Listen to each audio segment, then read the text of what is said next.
Olá, bem-vindo ao canal Agrosistema Brasil. Eu sou o Kiki e eu estou aqui no interior de São Paulo, na cidade de Jardinópolis, para entrevistar um criador de abelhas tanto apis como nativas, que é o Anderson Magalhães. Anderson, bem-vindo ao canal. Obrigado. Anderson, conta pra gente como é que foi como é que você começou, como é que você teve a ideia de criar abelhas? E você começou com a apis, que é africanizada, ou você começou com a nativa, que é sem ferrão?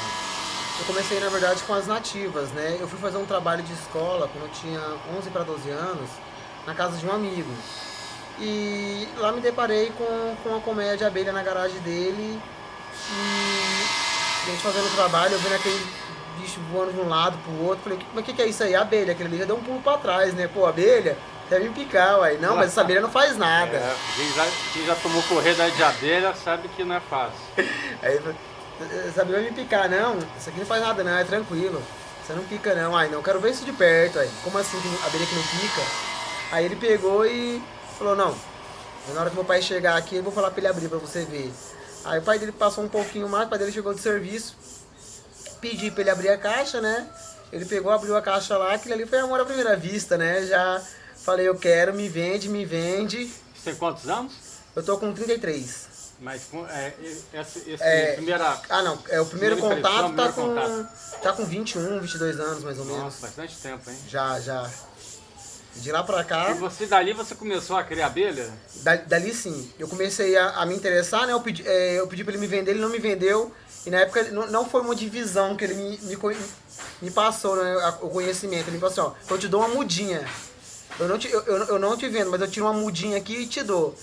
Aí ele falou, você só tem que arrumar a caixa. Eu corri atrás dessa caixa. Uhum. E ele pegou e fez uma divisão pra mim, como ele me disse, né, uma mudinha. Ele tirou um pedaço da colmeia dele. Ele pegou um pouco da colmeia dele pra você. E pôs na minha caixa. E fez uma divisão sem saber, sem manejar. E que deu sucesso, né? E de lá pra cá, sempre que eu vi uma caixa na casa de um amigo e tal, em algum lugar, me vende. Conheci um outro amigo, que é o Ademir. Ele falou que ele também não me venderia, mas ele me ensinaria a mexer. E de lá pra cá, eu criei até hoje, né? E aí a tua ideia inicial era só criar abelha para você ter o mel, para consumo próprio, ou já começou a pensar em vender e viver disso? Como é que Não, no primeiro momento, na verdade, eu não pensei nem em mel mesmo, eu pensei em criar elas. Eu gostei, eu queria criar. Pelo prazer de ter as abelhas. O prazer de ter as abelhas na caixa, né? E daí o ano foi passando, né? A gente foi vendo que isso daria para se trabalhar, daria para se ganhar dinheiro com isso, né? Então eu resolvi entrar a fundo no negócio de trabalhar com abelha.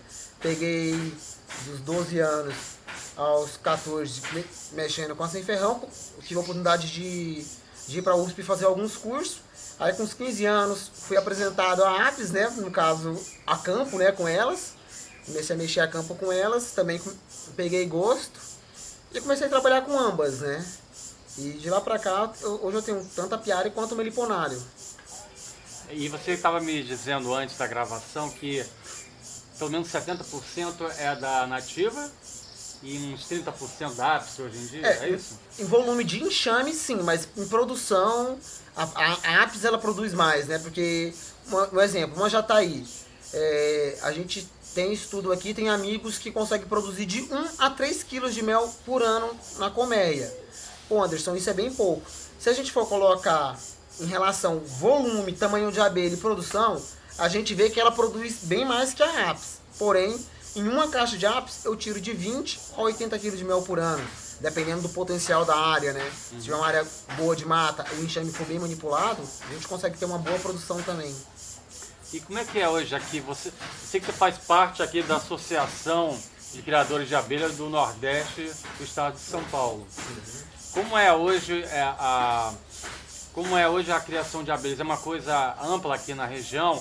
Existe um mercado? Qual é a realidade hoje do criador de abelha aqui no interior de São Paulo, dessa região de São Paulo? Olha, hoje, para criar abelha, alguns anos atrás era bem mais complicado, mas hoje está mais fácil. Tem uma dificuldade, que a legislação, tudo a gente tem que seguir à risca, né? Porque se trata de um animal silvestre, mas isso é ótimo para nós, né? Porque a gente tendo essas abelhas registradas, a gente também consegue proteger elas, né? Mas a gente consegue trabalhar tranquilamente, tanto com as apes quanto com as nativas. A gente arruma parceria com proprietários rurais, né, que tem sítio, que tem fazenda, dá uma porcentagem da produção para ele e de contrapartida a gente usa a área da mata dele, que era uma área parada, para produzir, no caso, o mel, pólen, própolis, dependendo de cada região que foi colocado esses enxames. É isso que eu queria conversar contigo, que antes você falou que assim, o foco da maioria dos criadores de abelha da região é mais focado na produção do mel. Sim, sim. Que já que a gente não tem as condições ideais para própolis, né? É muito pouco, né, em relação ao que se produz de mel, né? A nossa região ela é boa para mel e pólen. A gente consegue trabalhar com ambos, né? É lógico que em determinadas épocas diferentes. Quando a gente está mexendo, colhendo mel, a gente não colhe pólen, né? São maneiras distintas. A mesma coisa o própolis. Porém, em regiões de Minas, a gente consegue trabalhar com própolis. Por quê? Porque lá tem um alecrim do campo que proporciona um própolis verde de boa qualidade. Que a gente estava conversando antes sobre a vassourinha, né? A vassourinha do campo, E a nossa região, ela produz própolis, mas é um própolis marrom, que em valor de mercado é inviável trabalhar, né? Verde, compensa trabalhar com mel mesmo. Sim. E, assim, eu acho que depois que teve esse problema da pandemia, da Covid, e os estudos que os japoneses fizeram, e depois agora também através da Faculdade de Medicina da USP de Ribeirão Preto, as pessoas começaram a perceber como é bom ao consumo do mel.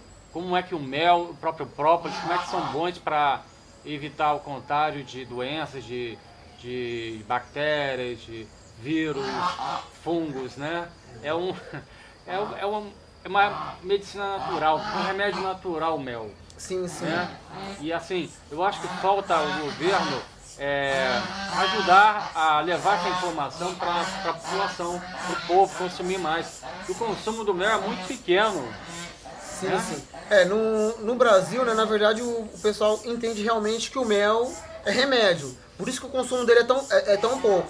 Mas se o brasileiro ele tivesse o costume de usar o mel, o própolis ou até mesmo o pólen como alimento, a gente já teria um fator preventivo. Então, muitas doenças, um resfriado, uma dor de garganta, a gente não teria evitadas justamente pelo consumo.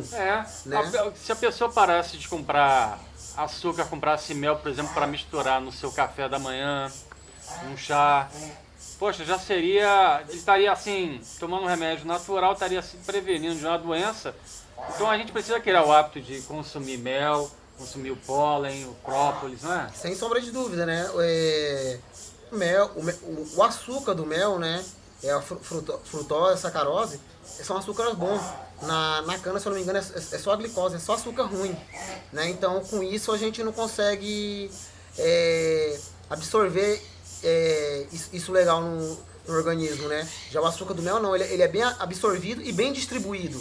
Sim, sim. Né? Eu li uma pesquisa que disse que o mel ele tem praticamente a metade de calorias do que o açúcar tem normalmente. Ou seja, você consumindo mel, você vai poder se manter magro, vai ser mais fácil se manter magro, em forma, saudável. Nós vamos falar ainda mais, hoje é o Anderson, mas a gente ainda vai falar com outras pessoas da associação local aqui de criadores de abelha. E nós vamos falar ainda muito mais sobre mel, sobre pólen, própolis, a própria cera, que é também tão útil. Ou seja, a abelha é um animal fantástico, que ela dá uma série de coisas maravilhosas. Anderson, eu queria agradecer mais uma vez a tua atenção, tua paciência. Que é isso. Tá? Poder abrir assim o seu sítio para a gente conhecer. Gente, aqui ao fundo, aqui, essas caixas que estão aqui ao fundo na parede, elas são das abelhas nativas, as abelhas sem ferrão. Sim. E caso vocês queiram também saber mais alguma informação, vocês podem entrar em contato com a gente pelo canal, pela internet e por e-mail. A maneira de você entrar em contato. Obrigado aí pela atenção de vocês. Obrigado mais uma vez, Anderson. Eu sou o Kike e esse é o canal Agrosistema Brasil. Nos vemos no próximo programa. Até lá.